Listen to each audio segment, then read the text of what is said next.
Hello বন্ধুরা, আপনারা দেখছেন self help ed world YouTube channel. বন্ধুরা, রাজ্যে 70টির বেশি জনমুখী প্রকল্প চালু রয়েছে। তার মধ্যে লক্ষ্মীর ভান্ডার প্রকল্প অন্যতম। বিরাট খুশির খবর, লক্ষ্মীর ভান্ডার প্রকল্পের বদলে নতুন প্রকল্পে প্রতি মাসে 1500 টাকা করে পাবেন সরাসরি ব্যাংকের অ্যাকাউন্টে। হ্যাঁ বন্ধুরা, প্রতি মাসে 1500 টাকা করে পাবেন সরাসরি ব্যাংকের অ্যাকাউন্টে। এবার বিরাট বড় ঘোষণা রাজ্যের মুখ্যমন্ত্রী মমতা ব্যানার্জির। লক্ষ্মীর ভান্ডারের মতো রাজ্যে নতুন প্রকল্পে পুরুষরা প্রতি মাসে পেয়ে যাবেন 1500 টাকা করে। এছাড়াও যেসব মহিলারা লক্ষ্মীর ভান্ডার প্রকল্প পাচ্ছেন না বিভিন্ন কারণে, তারাও আবেদন করতে পারবেন এই প্রকল্পে এবং প্রতি মাসে পেয়ে যাবেন 1500 টাকা সরাসরি ব্যাংকের অ্যাকাউন্টে। বন্ধুরা, কারা কারা পাবেন এই টাকা, কোথায় আবেদন করবেন, কি কি ডকুমেন্টস লাগবে, কি বললেন রাজ্যের মুখ্যমন্ত্রী মমতা ব্যানার্জি, এই সমস্ত গুরুত্বপূর্ণ আপডেটগুলি জানতে অবশ্যই ভিডিওটি পুরো দেখুন, একটু স্কিপ করবেন না। তার আগে বন্ধুরা, আপনারা ভিডিওটি কোন জেলা থেকে দেখছেন অবশ্যই কমেন্ট বক্সে কমেন্ট করতে ভুলবেন না। সবার প্রথমে ভিডিওটি একটি লাইক করে দেবেন, আর এই চ্যানেলে যারা নতুন এসেছেন প্লিজ এই ছোট্ট চ্যানেলটিকে সাবস্ক্রাইব করতে ভুলবেন না। এরকম গুরুত্বপূর্ণ খবর সবার আগে জানতে ভিডিওটি পুরো দেখুন।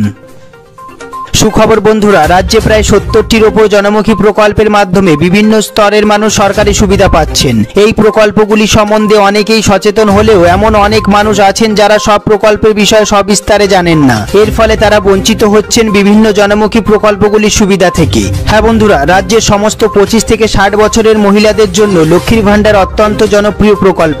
অনেক মহিলা আছেন যারা লক্ষ্মীর ভান্ডার প্রকল্পের টাকা পাচ্ছেন না। এছাড়াও অনেক পুরুষ আছেন যারা কোনো সুযোগ সুবিধা পান না। তাদের জন্য এবার নতুন বছরে বিরাট বড় খুশির খবর দিলেন রাজ্যের মুখ্যমন্ত্রী মমতা বন্দ্যোপাধ্যায়। এরপর আমরা দেখে নেব বন্ধুরা কোন কোন ক্যাটাগরির পুরুষ এবং মহিলারা এই সুযোগ সুবিধা পাবেন। রাজ্যের বেকার মহিলারা যারা লক্ষ্মীর ভান্ডার প্রকল্পের টাকা পাচ্ছেন না বয়সের কারণে, এছাড়াও যাদের এখনো 25 বছর বয়স হয়নি বা 25 বছর বয়স হয়েছে কিন্তু বিভিন্ন কারণে লক্ষ্মীর ভান্ডার প্রকল্পের টাকা পাচ্ছেন না, এছাড়াও রাজ্যের সমস্ত বেকার যুবক যুবতীরা যারা সরকারি কোনো সুযোগ সুবিধা পান না, এই সমস্ত ক্যাটাগরির পুরুষ এবং মহিলারা এই প্রকল্পের সুযোগ সুবিধা পাবেন। এবার নতুন বছরে সবার জন্য বিরাট বড় খুশির খবর দিলেন রাজ্যের মুখ্যমন্ত্রী মমতা বন্দ্যোপাধ্যায়। বন্ধুরা, কয়েক বছর আগে রাজ্য সরকারের উদ্যোগে বেকার যুবক যুবতীদের জন্য একটি প্রকল্প শুরু করা হয়। এই প্রকল্পের মাধ্যমে বেকার যুবক যুবতীরা প্রতি মাসে 1500 টাকা করে অনুদান পেয়ে থাকেন। অনেক যুবক যুবতী আছেন এই প্রকল্পের নাম শুনলেও বিস্তারিত হয়তো জানেন না, তাই এখনো পর্যন্ত এই প্রকল্পের নাম লিখিয়ে উঠতে পারেননি। বন্ধুরা, যুবশ্রী প্রকল্প, এই প্রকল্পটির নাম যুবশ্রী প্রকল্প।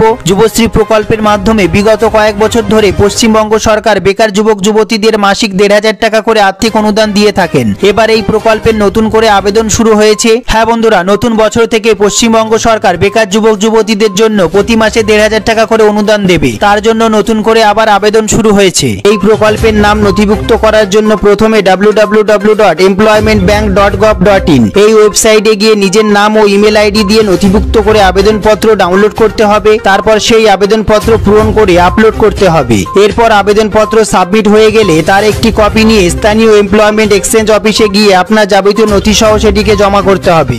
এক্ষেত্রে মনে রাখা দরকার, অনলাইনে আবেদনপত্র সাবমিট করার 60 দিনের মধ্যে প্রার্থীকে এমপ্লয়মেন্ট এক্সচেঞ্জ অফিসে গিয়ে যাবতীয় তথ্য জমা দিতে হবে। এই সমস্ত তথ্যগুলি সহ অনলাইনে আবেদনপত্রটি যদি আপনি জমা না করেন তাহলে কিন্তু আপনার আবেদনপত্রটি বাতিল হয়ে যাবে। এরপর এমপ্লয়মেন্ট এক্সচেঞ্জ দপ্তর আপনার যাবতীয় নথি খতিয়ে দেখবে এবং প্রক্রিয়া সম্পন্ন হলে আপনার মোবাইলে একটি ওটিপি মেসেজ আসবে। সেই ওটিপির মাধ্যমে অনলাইন রেজিস্ট্রেশন করলে আপনার ফোনে চলে আসবে এমপ্লয়মেন্ট এক্সচেঞ্জের আইডি এবং পাসওয়ার্ড। বন্ধুরা, তারপর যুবশ্রী প্রকল্পের অধীনে আপনার নাম নথিভুক্ত হয়ে গেলে প্রতি মাসে 1500 টাকা করে পেয়ে যাবেন আপনি বেকার ভাতা। বন্ধুরা, এই সম্বন্ধে যদি আপনাদের কোনো প্রশ্ন থেকে থাকে, যদি কোনো জিজ্ঞাসা থেকে থাকে, অবশ্যই কমেন্ট বক্সে কমেন্ট করতে ভুলবেন না। এছাড়াও বন্ধুরা, আপনি কোন এলাকায় থাকেন, আপনার এমপ্লয়মেন্ট এক্সচেঞ্জ অফিস কোথায় আছে জানার জন্য অবশ্যই কমেন্ট বক্সে কমেন্ট করবেন।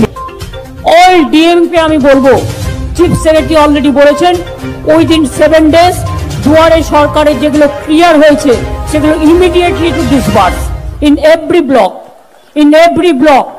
আমি আপনাদের বলবো যে আপনারা ইমিডিয়েট, আজকে তারিখ হচ্ছে, এই প্রসঙ্গে আপনাদের যদি কোনো প্রশ্ন থেকে থাকে, আপনাদের যদি কোনো জিজ্ঞাসা থেকে থাকে, অবশ্যই কমেন্ট বক্সে কমেন্ট করতে ভুলবেন না। সবার প্রথমে আপনারা ভিডিওটি কোন জেলা থেকে দেখছেন অবশ্যই কমেন্ট বক্সে কমেন্ট করবেন। সবার প্রথমে ভিডিওটি একটি লাইক করতে ভুলবেন না। যারা চ্যানেলে নতুন এসেছেন প্লিজ এই ছোট্ট চ্যানেলটিকে সাবস্ক্রাইব করতে ভুলবেন না। এরকম গুরুত্বপূর্ণ খবর সবার আগে জানতে ভিডিওটি পুরো দেখার জন্য অসংখ্য ধন্যবাদ।